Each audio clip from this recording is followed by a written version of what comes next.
একটি প্রসিদ্ধ হাদিস আপনারা জানেন, নবী করিম সাল্লাল্লাহু আলাইহি ওয়াসাল্লাম বলেছেন, একটা লোক অনেক দূর থেকে ধুলোমলিন এলোমেলো চুল, তার নানা রকমের অবসাদ এবং ক্লান্তির ছাপ আছে শরীরে, দেহে, এরকম অবস্থায় এসেছে মক্কায়।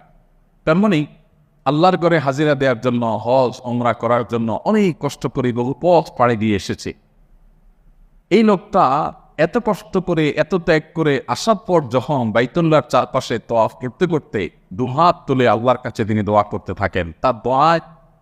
তার দোয়ায় যে আন্তরিকতা সেটা পরিষ্কার, তিনি যে পরিশ্রম করে এসেছেন তার ত্যাগ সেটা পরিষ্কার,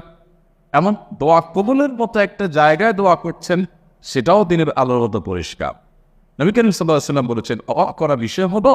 নবী রাসূল হাদিসের আলোকে বুঝতে পারি আমরা যে এই লোকের দোয়া কবুল হওয়ার কোনো সম্ভাবনাই নেই। কারণ একটাই, যে তিনি তার যে